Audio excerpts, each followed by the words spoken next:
March 30th, Monday. Another Monday, man. This year's going fast. Monday. It's crazy. It's already like April's next week or this week, Crazy. really. But yeah, Yeah. it's crazy how quick it's gone by. I guess it's just over the winter, you're so ready for it, and then it gets here and just starts flying by. So, Yeah, the whole year's going by. But good stuff. Good stuff on our guest Friday. So, Derek, we yeah, appreciate you coming on board. Good reviews on that one. Good viewership. So, batteries. Not the sexiest subject if you don't think about batteries, but it can make you money if you play it right. So, definitely yeah, catch that for sure. episode out. It's on LinkedIn under my profile. You can replay it. He is actually giving some batteries out for testing and looking for some testimonials and some reviews and showing really some ROI. So I would take him up on that. That's a $300 or $400 gift right there, if not more. So, Yeah, for sure. So, but very good. He's a good guy. Knew what he's talking about, so it was awesome.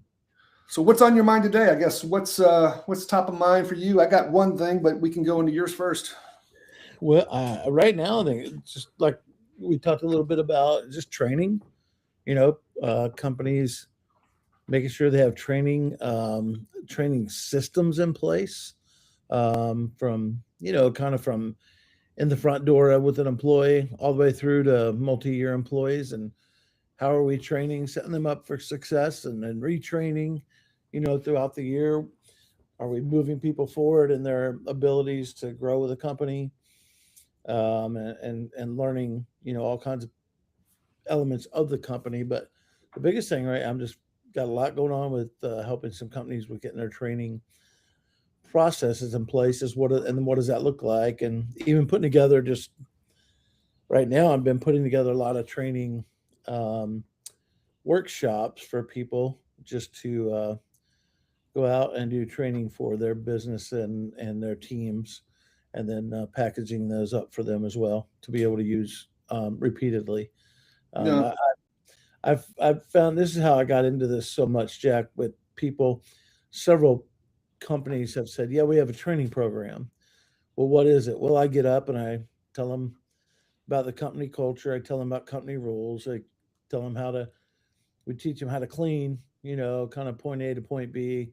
I teach them how to do some floors, maybe do some bathrooms, and then we turn them loose in the field, and that's kind of it. And that's, well, do you ever go back and look a week after, 2 weeks after, and retrain and just make sure it's fitting the scope of work and all? No, no, no. They typically do okay, and most of those companies that do that pretty much tell you they're going to have issues in the first 2 to 3 months, if not yeah. earlier, because they're just not got an effective implementation and training program for accounts onboarding. So yeah, so I'm spending a lot of time on that. That sounds like a lot more than just training, but it kind of No, uh, I've been thinking about that too. Let's just say you're a company less than $1 million, and I got an idea. When we get through here, I want to pitch the idea to you. I'm gonna kind of keep it private until we talk about it. But you think about it. Let's just say I'm going to start a cleaning company. Very few. Let's just say below $1 million. Say I'm looking to start one. We get a lot of calls from people wanting to start one. We get a lot of calls from people who are in that kind of that. It was fast and furious. Now it's kind of leveled out, or maybe it's declining yeah, now because it's a true business and it's going to go through cycles. And then you got the folks that are really trying to break past that $1 million barrier. So the thought what you're doing is like, if you're in that bucket of $1 million, less than $1 million, you're all kind of in the same businesses. You're taking those accounts that the big boys typically don't want. That's the 1 to 2 day a week, maybe twice a month. You're taking those accounts that maybe daycares, for example. But you're taking a certain set of client accounts that, while different, it's the same premise for the most part, the same kind of cleaning. And I guess, in my mind, maybe I oversimplified that. And this is where the franchises come in and bring some value. But there's got to be, we could get something that's 90% there. You want to come in this business? Boom, here is the playbook for yeah, 90% of what you need to do until you get to that $1 million threshold. And you go past that, you start looking then at that point more specialized services. I just think there's a huge vacuum for that. And if you can help put pieces on that, and I know I'm working with Daryl and Mark Anderson to put some pieces in place, and we package that up. I think it would be golden. It'd be worth, because what we're doing is we're really not selling. We're selling knowledge, but more importantly, I tell folks that we're selling the piles of crap we don't want you to sell, you step in. You Yeah. know, that's Yeah. that's not a nice way to say it, but you're wasting time and money trying to figure these things out on your own when they've been figured out 10,000 times over, right? Yeah, what I like right now I'm working on a book. It's my second book. I haven't even got the first one out yet, but I got going into it. And the girl that was editing for me said, "Hang on, you got a lot here. Let's do two. Really, it might turn into three, but and the second book is really that we're putting together is not the do's and don'ts, but the don'ts of starting Yeah. up a janitorial company, what not to do. And it's basically the same thought process is what are the things that I shouldn't do getting started. And so I've started in on that. I've got about 10 chapters, but I don't have them finished, but I just have them bulleted. Yeah. I think to myself, this thing could be 25 chapters, maybe 30, because and I'm trying to make it easy for somebody to read on a plane going somewhere. But yeah, so there's so much out there and I think that's why, um, you know, I think that's probably why we get customers the way we do at the under 1 million, because they want to know the things they shouldn't do starting out. And I just got off the phone with a guy earlier today. It was like, man, I wish I would have known this stuff. And I had the same thing. I'm like, yeah, I wish I would have known it too. So I'm just trying to. I know both you and I, Jack, are trying to work hard to get that out there to people and help them make sure they make right decisions. So Yeah, and it's complex, but it's not complex, and that's a. I know that sounds odd to say, but there's just so many variables in the business now. You got the SEO, you got the Google Ads, you got the marketing, you got the sales, you got the SOPs. This all yeah, of this stuff makes it complex. But if you could step in, and I think AI, we talk about this all the time. Like I'm gonna have to publish it, but I sent the owner of SCJ Services, Chris. The one of my samples by AI. I'm fascinated right now with AI music writing. I'm bugging everybody I know about it because it's just so fascinating. You put some thoughts, you put some concepts, it puts some music to it. But I think AI is going to really take the next level of really taking all this mass data and just really helping organize it. And again, you got to have someone looking at it because what do they call it? Ghosting, or it makes things up. AI actually talks more or comes back with more information when it doesn't know something than it does when yeah, it doesn't, when it knows something. When it knows something, it's actually less. And I think that's, if we can kind of get that structure laid out, or different subject matter experts can start to feed data into this thing, and we collectively kind of can pull something together. I think it'd be just fantastic. So well, and whatever I can do to help you.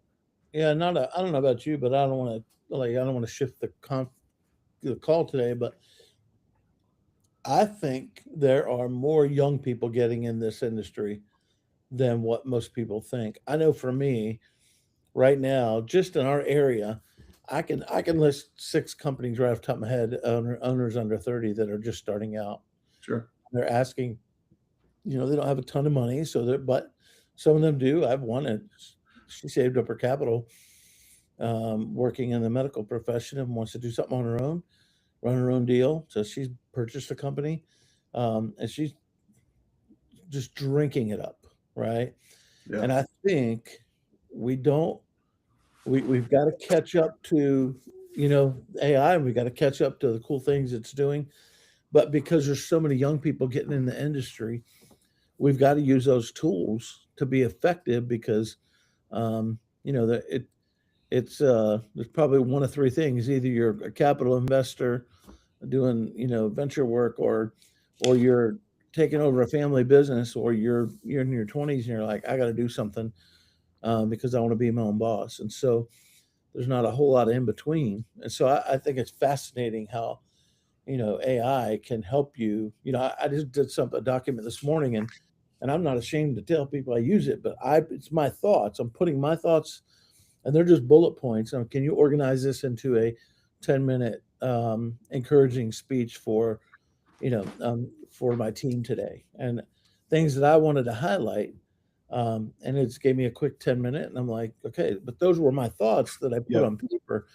I just wanted them organized in a way that looked like and sounded like I wasn't just vomiting all these thoughts in no organized manner. So it's a fascinating tool.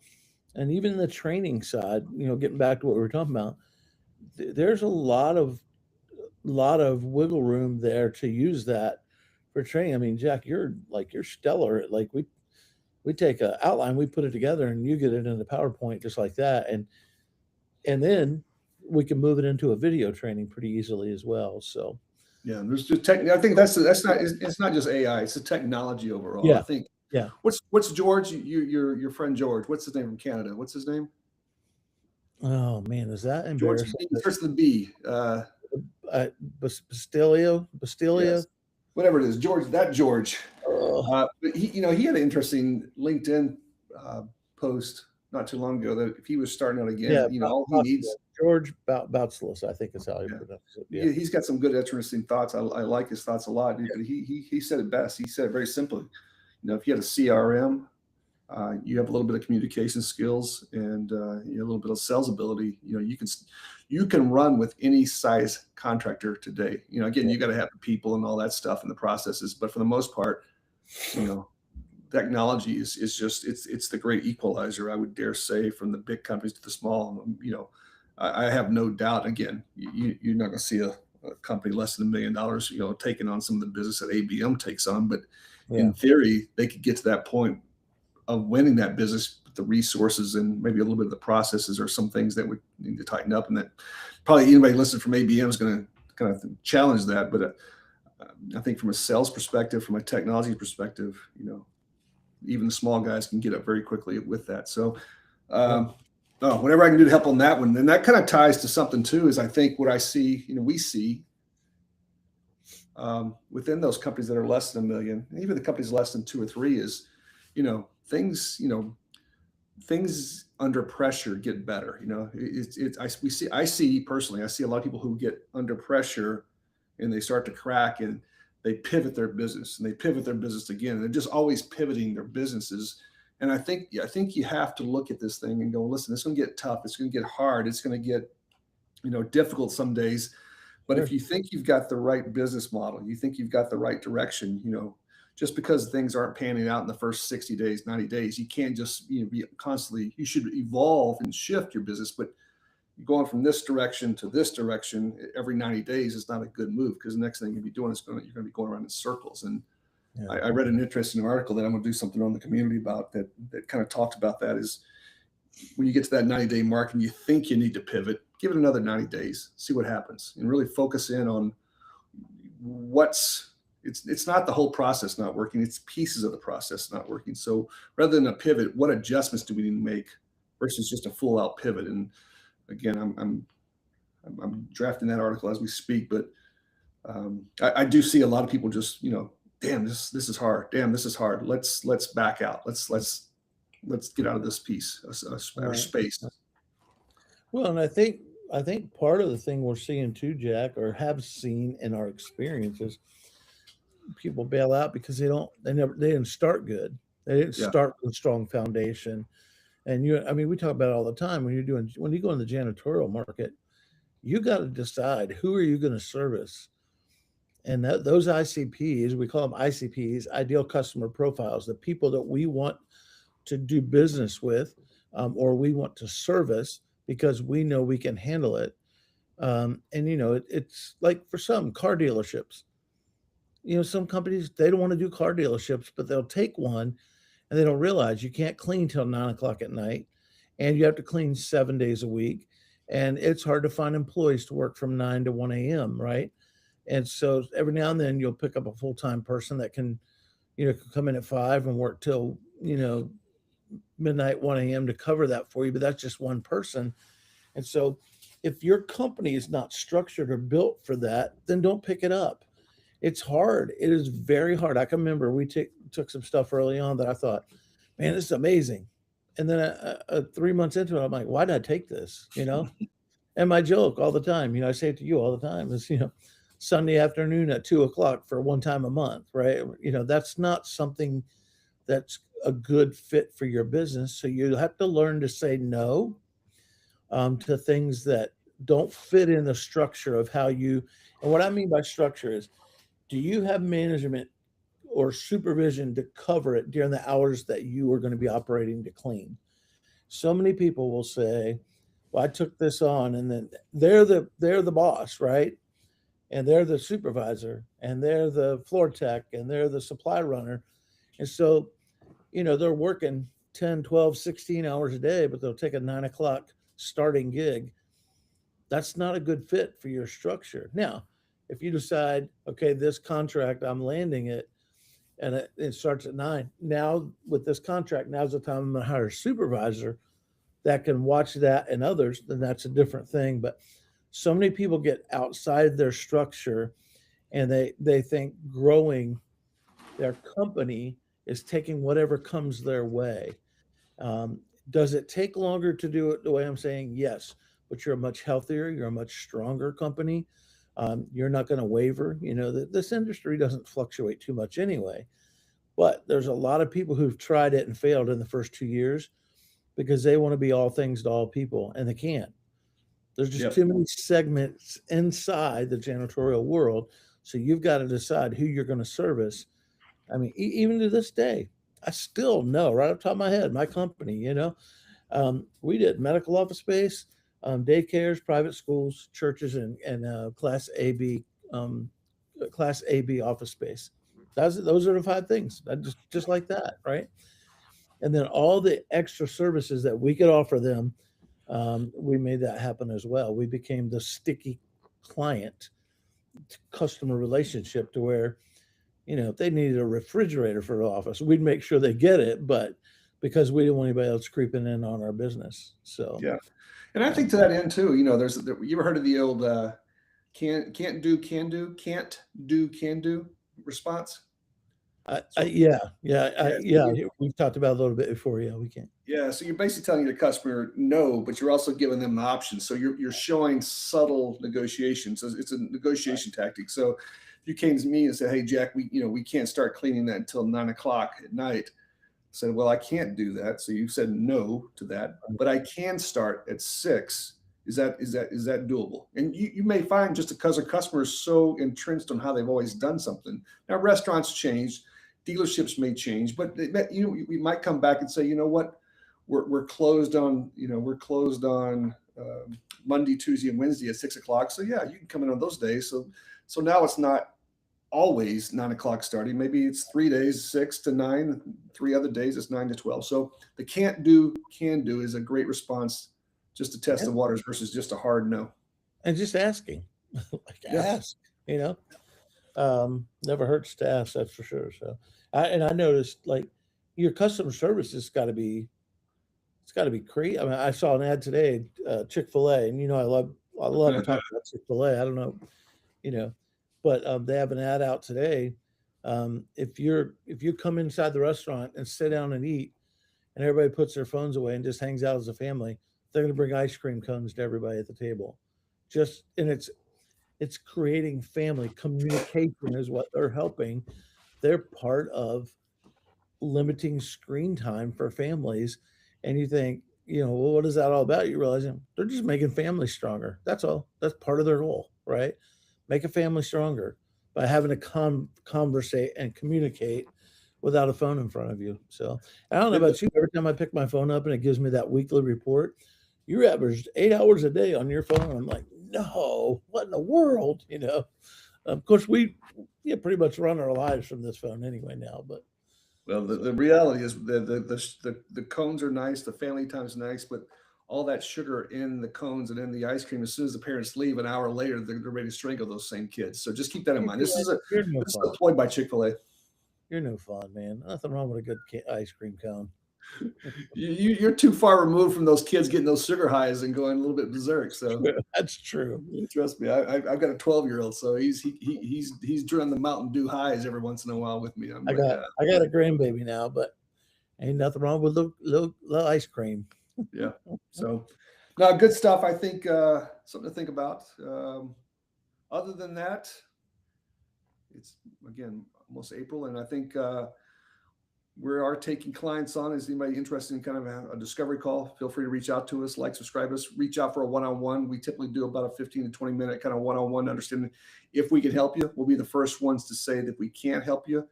But so far, I think we're batting about 1,000 on being able to help customers in some parts. And we don't hold you to a 6-month track that you got to be on board. We typically take it in 90-day sprints because a lot of the stuff we'll give you is going to be things that you can act right now on. And often when we get through those 90 days, you're going to have another 90 days to catch up and really implement what we've kind of talked through. So it's all good. And it's a great time of year. Two things. One of my clients would say, if you don't have a coach, you're never going to make it. She's like, just coach, I'm gonna put you on payroll. Like, okay, but so I would encourage you, if you're out there, like Jack said, if we can help, even if you don't think you have the resources, contact us. You'll be surprised what we can work out with you. So the other thing is it's a great time of year to be thinking about contract renewals, because a lot of your organizations that have July 1 to June 31 or 30th contracts or budgets, this is the time they're starting to look. So make sure you don't get caught not aware of that. And, the next thing you know, you're walking in a walkthrough with one of your best customers with 3 or 4 people because they got to bid it out. So good point. All right. So that'll wrap it up for today, Monday, the 30th of March. And I guess we'll see you on Friday, 10 o'clock or 11 o'clock a.m., 11 o'clock East Coast. Yeah. Cool. Thanks, Jared. Be good. All right. Take care, guys.